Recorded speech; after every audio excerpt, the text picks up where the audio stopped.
Assalamualaikum warahmatullahi wabarakatuh. Bismillah, alhamdulillah, wassalatu wassalamu ala rasulillah, la hawla wa la quwwata illa billah, amma ba'd. Puji syukur kepada Allah subhanahu wa ta'ala atas semua limpahan karunia nikmatnya di pagi yang insyaallah mubarakah ini. Kita masih bisa melaksanakan perintahnya, yaitu melaksanakan sholat subuh berjamaah. Mudah-mudahan setiap langkah kaki kita mendapatkan ampunan dari Allah Subhanahu wa taala, meninggikan derajat kita di sisi Allah Subhanahu wa taala, sekaligus mempermudah jalan kita menuju ke surganya Allah Subhanahu wa taala. Shalawat serta salam mari kita selalu haturkan kepada Nabi kita Muhammad sallallahu alaihi wasallam.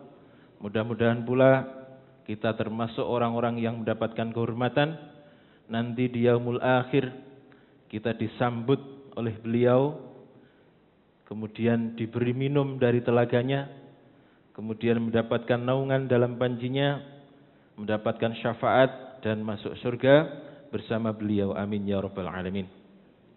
Para jamaah sekalian, kita lanjutkan kisah tentang perang Yamamah. Jadi perang Yamamah ini perang yang paling besar dalam penumpasan gerakan-gerakan orang-orang murtad di antara perang-perang yang lainnya. Karena memang pasukannya jumlahnya besar. Di pihak Musailamah itu ada 40.000 pasukan. 40.000 pasukan. Maka di serangan pertama kaum muslimin mengalami kekalahan. Karena memang yang maju itu adalah orang-orang yang baru masuk Islam dan orang-orang yang belum punya pengalaman lebih bagaimana perang itu seharusnya. Tetapi kemudian ketika pada serangan yang kedua, karena yang maju adalah orang-orang yang sudah berpengalaman, yaitu sahabat-sahabat dari kalangan Ansar dan Muhajirin, maka pada serangan kedua ini pasukan muslimin berhasil memukul mundur pasukan Musailamah. Maka tidak ada pilihan lain bagi pasukan Musailamah kecuali masuk ke dalam bentengnya. Yang di dalam benteng itu terdapat taman atau kebun yang nantinya taman ini disebut dengan Hadiqatul Maut atau taman kematian. Sebab pada perang itu yang menjadi korban jumlahnya besar. Nah, setelah semua pasukan Musailamah ini masuk ke benteng, benteng ini kemudian ditutup rapat sehingga pasukan muslimin hanya bisa mengepung dari luar benteng, terhalang oleh benteng. Jadi karena terhalang benteng maka otomatis pertempuran kemudian berhenti. Nah, pada kesempatan ini karena posisinya tidak ada perang, pasukan muslimin kemudian menyisir. Menyisir ini mencari orang-orang yang terluka atau yang terbunuh. Maka yang terluka ini kemudian diobati, sementara yang terbunuh kemudian dikuburkan. Setelah semuanya selesai, proses itu selesai, kemudian mereka saling bermusyawarah, apakah kita langsung meneruskan perang atau istirahat dulu.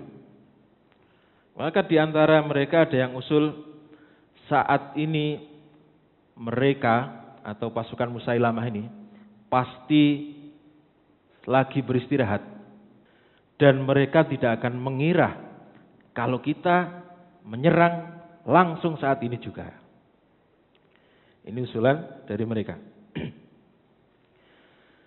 Maka usulan ini diterima.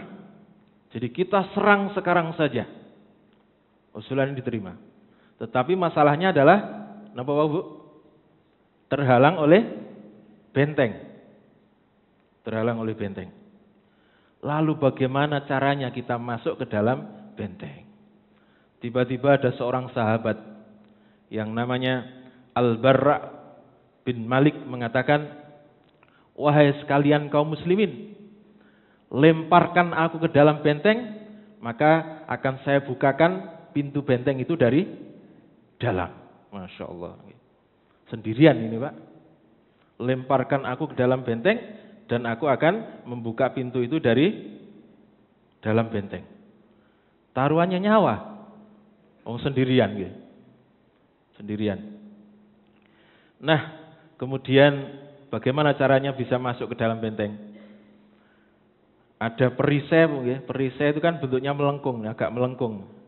Perisai yang dibuat tameng itu, ya. Al-Bara ini kemudian naik ke atas perisai itu. Perisai itu diangkat, ini masih kurang tinggi kalau diangkat orang saja. Kemudian ditumpu dengan beberapa tombak. Oke. Jadi tombak diberdirikan ini, kemudian perisai di atasnya ada Al-Barra bin Malik ini.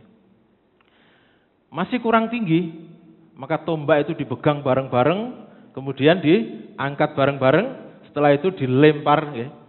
Al-Bara tadi dilempar ke dalam benteng. Masya Allah. Ya. Maka dalam hitungan detik, Al-Bara ini sudah berada di dalam benteng. Tetapi begitu melihat Al-Bara ini masuk ke dalam benteng, penjaga benteng langsung otomatis Pak, menyerang. Pasti ini musuh, siapa lagi kalau tidak musuh? Maka dalam keadaan yang susah payah, Al-Bara ini melawan mereka sambil berusaha menuju ke pintu gerbang. Maka dengan kondisi tubuh yang terluka, Al-Bara ini akhirnya berhasil mendekati benteng, kemudian membuka pintunya. Masya Allah. Setelah benteng terbuka, dengan disertai gema takbir, Allahu Akbar, Allahu Akbar, pasukan muslimin bisa masuk ke dalam benteng. Mereka langsung memberikan serangan yang mematikan.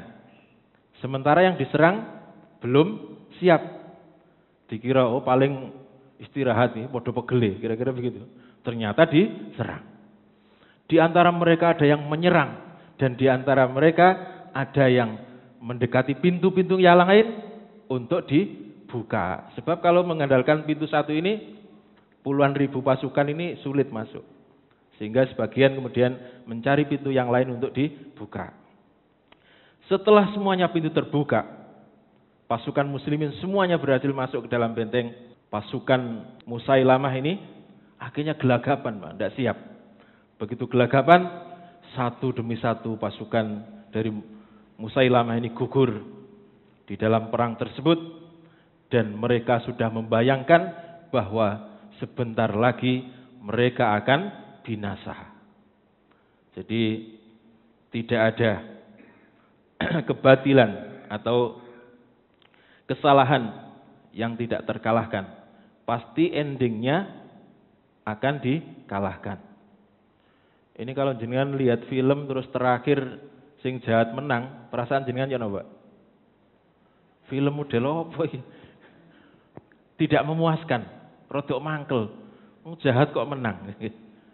Maka sekali lagi kebenaran itu pasti akan datang dan kesalahan itu pasti akan hancur. Pasukan muslimin terus melakukan serangan tanpa ampun. Sehingga pasukan-pasukan yang melindungi Usama, kok Usama sih? Musailamah, satu demi satu gugur. Sehingga Musailamah ini kemudian tidak ada yang melindungi. Kebingungan, harus kemana? Kemudian Musailamah ini bersandar di lekukan tembok ini, sambil sembunyi sedikit supaya terhalang. Sambil dengan raut wajah kebingungan, harus minta tolong kepada siapa? Maka di saat itulah ada seorang laki-laki yang tinggi besar, ya, sedang mengawasi gerak-geriknya. Siapa dia? Sinten? dia adalah wasi. Masih ingat Bu nggih, wasi? Wasi ini laki-laki Bu nggih, mboten perempuan. Yang memang dia ikut perang, ini tekadnya adalah sebisa mungkin membunuh sejelek-jeleknya manusia, yaitu Musailamah Al-Kadzdzab. Sebagai tebusan bahwa dia telah atau pernah membunuh sebaik-baik manusia, yaitu paman Nabi Hamzah. Maka Wasi ini tidak menyia-nyiakan kesempatan ini. Dia kemudian lari sekencang-kencangnya sambil membawa tombak. Maka ketika yakin bahwa tombak itu jika dilemparkan bisa menembus tubuh Musailamah, secepat kilat kemudian tombak itu dilempar dan tepat mengenai perutnya, tembus ke belakang. Masya Allah. Maka dengan kondisi terhuyung-huyung sambil memegangi tombak ini, Musailamah ini sudah diambang ajalnya. Di saat itu kemudian ada seorang sahabat yang bernama Abu Dujanah yang melihat Musailamah masih bisa berdiri, kemudian segera menebaskan pedangnya, maka robohlah Musailamah ini dengan bersimbah darah. Para jamaah sekalian, di saat Musailamah roboh, ada seorang wanita yang menyaksikan dari atas. Ini benteng, kemudian bangunan istana, Bang. Dia mengatakan, aduhai, betapa malangnya nasib pemimpin kita. Dia dibunuh oleh budak hitam itu. Jadi kalau yang membunuh sama-sama pemimpin itu masih ono harga dirinya, Pak. Ini pemimpin tetapi yang membunuh adalah budak. Nah, maka wanita ini mengatakan, alangkah celakanya, alangkah malangnya pemimpin kita ini. Dia dibunuh oleh budak hitam. Masya Allah. Nah, melihat Musailamah ini roboh, Wasi kemudian berteriak, qataltu Musailamah Al-Kadzdzab, qataltu Musailamah Al-Kadzdzab. Musailamah Al-Kadzdzab telah terbunuh di tanganku. Aku telah membunuh Musailamah. Itu teriakan daripada Wasi.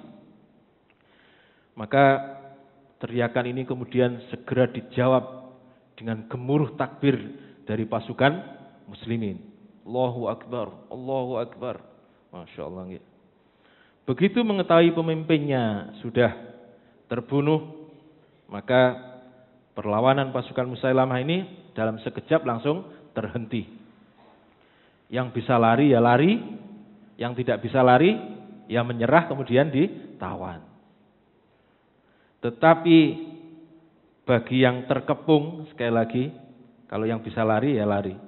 Tapi yang terkepung ya hanya bisa menyerah kemudian menjadi tawanan perang. Nah, ada seorang wanita yang bergabung di pasukan muslimin, ini mendengar bahwa Musailamah telah terbunuh. Dia merasakan hatinya menjadi lega dan gembira. Sebab dia telah bersumpah tidak akan meletakkan senjatanya sebelum Musailamah atau pendusta dari Bani Hanifah itu terbunuh. Dia adalah Nusaibah binti Ka'ab atau yang sering disebut dengan Ummu Imaroh. Ummu Imaroh. Jenengan napa? Ngeten iki jenengan lek eling terus di-Fatihai ngoten Bu. Biar ruhnya itu nyambung. Atau ghirrahnya atau napa semangatnya, semangat juangnya itu nyambung kepada kita. Kita Fatihai dan seterusnya. Ummu Imaroh. Sebab apa? Jadi dulu pernah saya sampaikan bahwa Ummu Imaroh ini punya anak yang namanya Habib bin Zaid. Zaid itu suaminya. Nah, suatu saat Habib ini disuruh Nabi untuk menyampaikan surat kepada Musailamah. Tetapi apa yang terjadi? Masih ingat? Habib ini kemudian dimutilasi dalam keadaan hidup-hidup, Pak. Tangannya dipotol, mulai dari sikunya satu, kemudian lengannya ini, kakinya, terus begitu. Untuk mengakui Musailamah sebagai nabi, tetapi ditolak oleh Habib bin Zaid ini. Sehingga kemudian dia dimutilasi dalam keadaan hidup-hidup. Masya Allah. Maka kemudian setelah perang Yamamah ini, Bung, ya, Ummu Imarah ini sudah tidak ikut perang lagi, ya. Sudah menjadi wanita rumah tangga lagi. Karena sumpahnya dia tidak akan meletakkan senjatanya kecuali telah terbunuh Musailamah Al-Kadzab. Dia kemudian setelah itu pamit kepada panglimanya yaitu Khalid bin Walid untuk kembali ke Madinah dalam keadaan tubuhnya terluka sebanyak 12 luka, yaitu tusukan pedang dan tusukan tombak dan sabetan pedang. Maksudnya wanita ini, Bung. Maka kemudian pulang ke Madinah dan setelah itu dia sudah tidak ikut perang lagi. Nah, para jamaah sekalian, dalam perang Yamamah ini jumlah korban di pihak musuh sekitar 21.000. Orang belum banyak seperti sekarang, Pak. 21.000. Kalau Gaza sekarang sudah berapa, Bu? 17 ribuan, gitu. Sudah lebih sekarang. Ini 21.000. Sementara korban di pihak muslimin sekitar 500 sampai 600 orang. Minim korban. Kenapa bisa demikian? Karena pasukan muslimin itu perangnya pasukan yang berani mati. Maka ketika nanti perang Persia, ketika terjadi dialog dengan orang-orang Persia, kata-kata yang sangat luar biasa diucapkan dari mulai prajurit yang paling rendah sampai pimpinannya. Kami ini adalah manusia yang dibangkitkan, yang lebih mencintai kematian daripada kehidupan. Seperti halnya kalian mencintai kehidupan daripada kematian.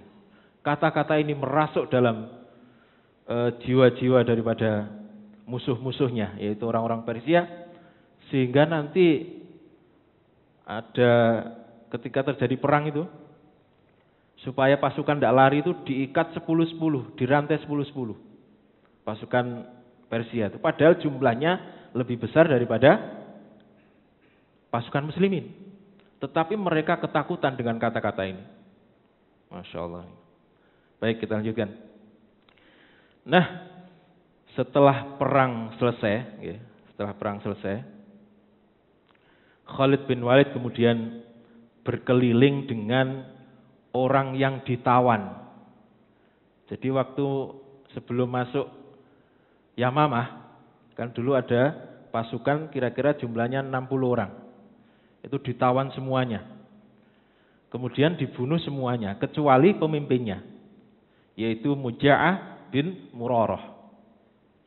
Nah, Khalid ini kemudian keluar dengan Muja'ah bin Murarah yang kondisinya masih terikat. Khalid ingin memastikan bahwa Musailamah benar-benar terbunuh. Karena Khalid belum pernah lihat orangnya, jadi belum kenal. Maka setiap melewati jenazah yang pakaiannya kok lebih baik daripada yang lain, Khalid kemudian bertanya, apakah dia orangnya? Tidak, dijawab tidak. Terus jalan terus, akhirnya begitu sampai kepada mayat yang kulitnya kuning, tetapi hidungnya pesek. Ada orang Arab hidungnya pesek juga. Maka kemudian Muja'ah bin Murarah ini mengatakan, inilah orang yang kalian cari. Sinten, Pak? Musailamah Al-Kadzab. Jadi Musailamah Al-Kadzab ini hidungnya pesek. Hidungnya pesek. Tidak tahu peseknya orang Arab dengan peseknya kita sama apa enggak gitu. Jangan-jangan kita ini kalau diukur dengan kita masih bangir mereka. Kira-kira begitu. Maka kemudian Khalid mengatakan, celakalah kamu bersama dengan pengikutmu. Maka kemudian setelah semuanya selesai, ya, Musailamah juga sudah ditemukan, memang benar-benar terbunuh. Khalid bin Walid mengirimkan pasukan-pasukan untuk menyisir Yamamah. Barangkali ada musuh yang masih ada, sekaligus mengumpulkan harta-harta yang ditinggal mereka. Nah, ketika Khalid melihat lagi ada benteng, Khalid ini ingin menyerang benteng itu. Tetapi apa yang dikatakan oleh Muja'ah mengatakan sesungguhnya benteng itu dipenuhi oleh pasukan. Maka berdamailah denganku untuk mereka. Padahal di dalam benteng itu isinya hanya perempuan, kemudian anak-anak dan orang-orang tua. Tidak ada tentaranya. Tetapi Muja'ah bin Murarah ini mengatakan bahwa di dalam benteng itu penuh dengan pasukan. Itu yang dikatakan oleh Muja'ah bin Murarah. Apa tujuannya? Supaya Khalid tidak menyerang itu, tidak menyerang benteng. Kalau sampai menyerang, maka seluruh apa yang ada di dalam nanti akan menjadi tawanan. Wanita-wanita itu akan menjadi tawanan. Sementara hartanya akan menjadi rampasan perang. Nah, dalam kondisi pasukan yang kelelahan karena beberapa pertempuran, maka Khalid bin Walid ini kemudian menyetujui permintaan daripada Muja'ah bin Murarah. Akhirnya Muja'ah bin Murarah ini dilepas dan disuruh pergi ke benteng itu dan disuruh mengabarkan bahwa kami datang dalam kedamaian. Maka semua yang ada di benteng itu kemudian kembali ke agama Islam. Kira-kira begitu. Tetapi di sini ada sedikit kebohongan daripada Muja'ah bin Murarah.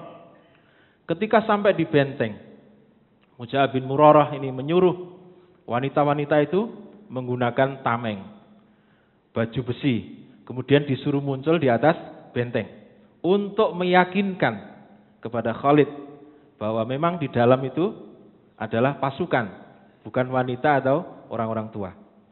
Maka sekali lagi akhirnya Khalid memilih untuk damai. Karena memang pasukannya dalam kondisi yang kelelahan. Ini adalah akhir daripada perang Yamamah. Nah, para jamaah sekalian, perang ini masih berlanjut di beberapa wilayah, yaitu diantaranya adalah Bahrain, kemudian Oman, Yaman, dan yang lain-lainnya. Jadi kemurtadannya luar biasa, Bang. Luar biasa. Tetapi akhirnya kemudian wilayah-wilayah itu berhasil ditaklukkan dan akhirnya kembali ke pangkuan Islam atau Madinah.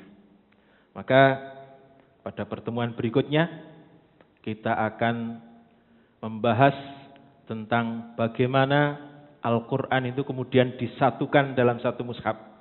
Sebab sekali lagi di perang Yamamah ini banyak hafidhul Quran yang ikut gugur di dalamnya.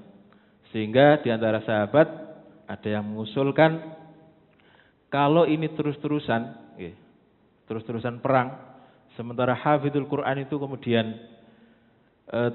gugur, maka dikhawatirkan Al-Quran ini akan bermasalah.